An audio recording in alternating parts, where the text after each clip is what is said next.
دو عظیم فکری انقلابات، to great intellectual revolutions. مذہبی نقطہ نظر سے انسانی تاریخ میں دو بڑے فکری انقلابات پیش آئے ہیں۔ ایک انقلاب وہ جو اپنی آخری صورت میں 7ویں صدی عیسوی میں پیش آیا۔ اس انقلاب کے ہیرو وہ لوگ تھے جن کو اسلامی تاریخ میں اصحاب رسول کہا جاتا ہے۔ دوسرا فکری انقلاب لانے والوں کو حدیث میں اخوان رسول کا نام دیا گیا ہے۔ اصحاب رسول نے شرک پولیتھزم کے فکری غلبہ کو ختم کیا تھا اور توحید مونوتھزم کے بند دروازوں کو کھولا تھا۔ اخوان رسول کے لیے یہ مقدر ہے کہ وہ موجودہ زمانے میں الحاد کے فکری غلبہ کو ختم کر کے دوبارہ توحید کو اس کا غالب مقام عطا کریں۔ اسلام کے مطابق امت کے دو گروہ ایسے ہیں جن کو خصوصی تاریخی درجہ حاصل ہے، اصحاب رسول اور اخوان رسول۔ یہ دونوں پر اسرار الفاظ نہیں ہیں اور نہ کسی پر اسرار فضیلت کی بنا پر ان کو یہ امتیازی درجہ عطا ہوا ہے۔ حقیقت یہ ہے کہ دونوں گروہ اسلام کی تاریخ میں دو بڑے کارنامے انجام دیں گے۔ اسی کارنامے کی بنا پر وہ بڑا درجہ پائیں گے۔ اصحاب رسول کے کارنامے کا تعلق اسلام کے دور اول سے ہے اور اخوان رسول وہ لوگ ہیں جو اسلام کے دور آخر میں اپنا کارنامہ انجام دیں گے۔ اصل یہ ہے کہ تاریخ کے دو دور ہیں، پہلا دور شرک اور دوسرا دور الحاد۔ قدیم بادشاہت کے زمانے میں شرک کو ریاستی مذہب اسٹیٹ ریلیجن کی حیثیت حاصل ہو گئی تھی۔ اس بنا پر قدیم زمانے میں مذہبی جبر ریلیجس پرسیکیوشن کے حالات پیدا ہوئے۔ اصحاب رسول نے یہ کیا کہ غیر معمولی جد و جہد اور قربانی کے ذریعے شرک کا رشتہ سیاسی اقتدار سے منقطع کر دیا اور اس طرح شرک کو مکمل طور پر ایک بے زور عقیدہ بنا دیا۔ اصحاب رسول کا یہی وہ غیر معمولی عمل تھا جس کی بنا پر دنیا میں مذہبی آزادی، ریلیجس فریڈم کا دور آیا اور شرک محض ایک بے زور شخصی عقیدہ بن کر رہ گیا۔ بعد کے زمانے میں ایک نیا فتنہ پیدا ہوا جس کو سائنسی الحاد کہا جا سکتا ہے۔ الحاد ایتھزم ہمیشہ سے دنیا میں پایا جاتا رہا ہے، لیکن موجودہ زمانے میں ملحد مفکرین کو یہ موقع ملا ہے کہ وہ بظاہر سائنسی دلائل کے ذریعے الحاد کو نئی طاقت کے ساتھ لوگوں کے سامنے پیش کر سکیں۔ مثال کے طور پر ڈارونزم کو الحاد کی حمایت میں سائنسی دلیل کے طور پر پیش کرنا۔ موجودہ زمانے کا سائنسی الحاد اصلاً سائنسی الحاد نہیں ہے، بلکہ وہ مغالطہ آمیز قسم کے بظاہر سائنسی دلائل کی بنیاد پر الحادی فکر کی عمارت کھڑی کرنا ہے۔ اب ان لوگوں کو اخوان رسول کا درجہ ملے گا جو اس فریب کا پردہ چاک کریں اور الحاد کا رشتہ مفروضہ دلائل سے منقطع کر دیں اور اس طرح الحاد کو بے دلیل اور علمی اعتبار سے بے وزن بنا دیں۔ پچھلے دور میں اصحاب رسول نے جو کارنامہ انجام دیا اس کے لیے اللہ تعالیٰ نے سینکڑوں سال کے عمل کے دوران مخصوص قسم کے تاریخی حالات پیدا کیے تھے۔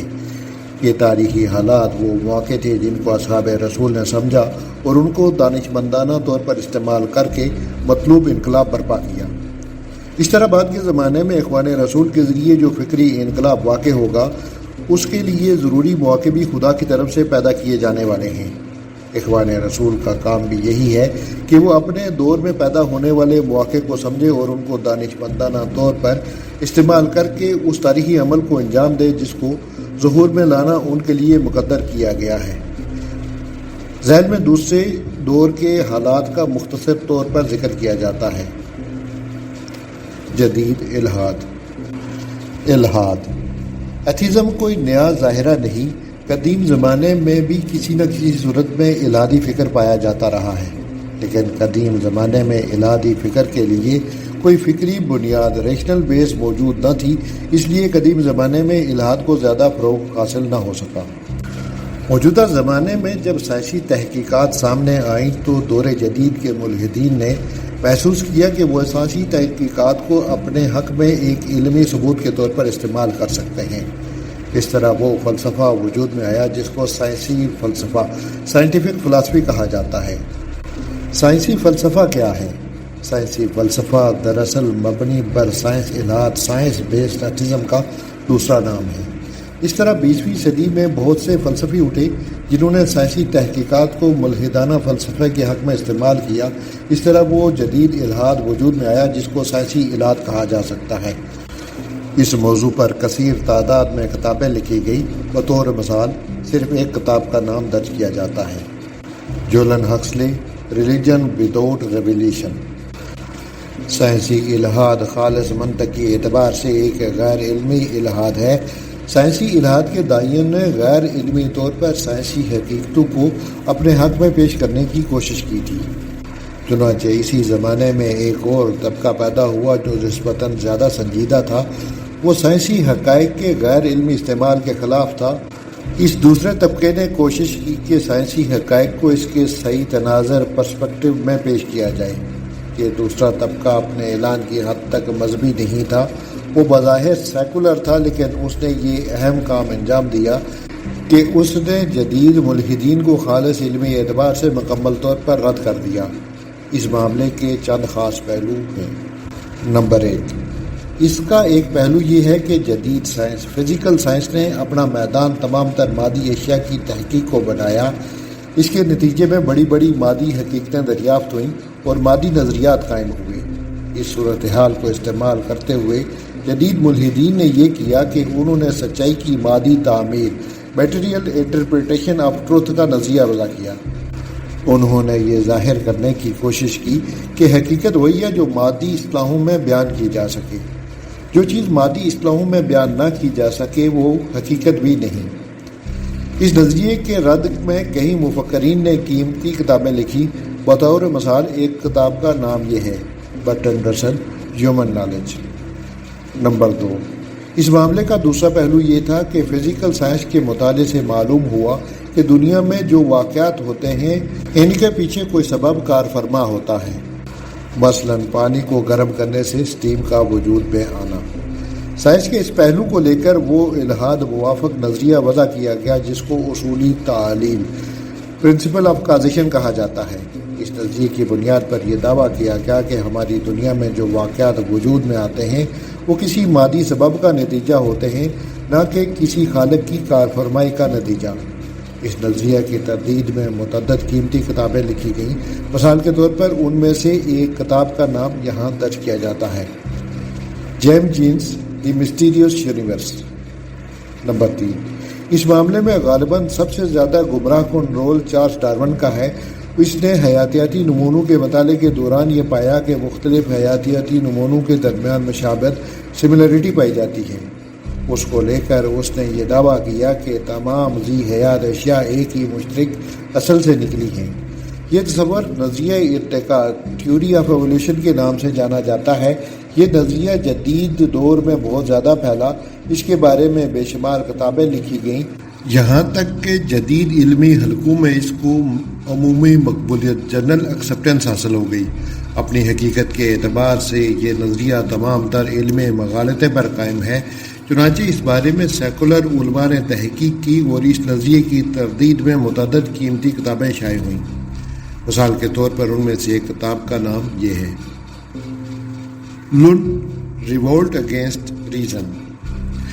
دور جدید کے یہ اہل علم جن کو ہم نے سیکولر اہل علم کہا ہے، انہوں نے بہت بڑا تائیدی رول انجام دیا ہے۔ قدیم زمانے میں بہت سے لوگوں نے عظیم تائیدی رول انجام دیا تھا۔ انہوں نے وہ مواقع پیدا کیے تھے جن کو استعمال کر کے اصحاب رسول نے شرک کے رد اور توحید کے اثبات کا تاریخی کارنامہ انجام دیا۔ اس طرح موجودہ زمانے کے مذکورہ سیکولر اہل علم نے ایک عظیم تائیدی رول ادا کیا ہے۔ انہوں نے وہ مواقع پیدا کیے ہیں جن کو استعمال کر کے دوبارہ الحاد کے رد اور توحید کے اثبات کا مطلوب عمل انجام دیا جا سکے۔ بعد میں آنے والے جس گروہ کو حدیث میں اخوان رسول کہا گیا ہے، اس کا کام غالباً یہی ہوگا کہ وہ جدید مواقع کو پہچانے اور ان کو دانشمندانہ استعمال کے ذریعے دوبارہ الحاد کی تردید اور توحید کے اثبات کا مطلوب کارنامہ انجام دیں۔ سائنس، الحاد کی تردید۔ جیسا کہ اوپر عرض کیا گیا ہے، قدیم زمانے میں مطلوب یہ تھا کہ شرک کو رد کر کے توحید کا اثبات کیا جائے۔ یہ کارنامہ اصحاب رسول نے اپنی کامل صورت میں 7ویں صدی عیسوی میں انجام دیا۔ انہوں نے اپنے زمانے میں پیدا شدہ مواقع کو استعمال کرتے ہوئے ایک ایسا انقلاب برپا کیا جس نے انسانی تاریخ میں ایک نئے عمل پروسیس کا مؤثر آغاز کیا۔ یہ عمل جاری رہا یہاں تک کہ شرک نظریاتی بنیاد، آئیڈیالوجیکل بیس سے محروم ہو گیا۔ اب وہ صرف ایک بیرو رسم کے طور پر کچھ توہم پسند لوگوں میں باقی ہے۔ عملی اعتبار سے وہ ایک زندہ قوت کے طور پر کہیں موجود نہیں۔ یہی معاملہ الحاد کا ہے۔ 20ویں صدی عیسوی میں الحاد بظاہر سائنسی دلائل کے زور پر ابھرا تھا، لیکن جلد ہی خود سیکولر حلقے میں ایسے مفکرین پیدا ہوئے جنہوں نے عملی طور پر الحاد کی بظاہر اس سائنسی بنیاد کو ڈھا دیا اور حقیقت کے اعتبار سے الحاد کو ایک بے دلیل نظریے کی حیثیت دے دی۔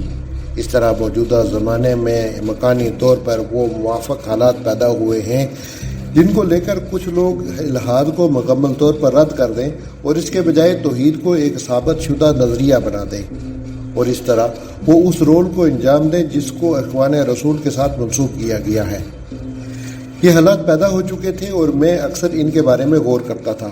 آخرکار 1963 میں ایک واقعہ پیش آیا جو میرے لیے گویا ایک رہنما واقعے کی حیثیت رکھتا تھا۔ اس واقعے کا ذکر میں نے اپنی کتاب ظہور اسلام کے آغاز میں اس طرح کیا ہے۔ ستمبر 1963 کی 21 تاریخ تھی۔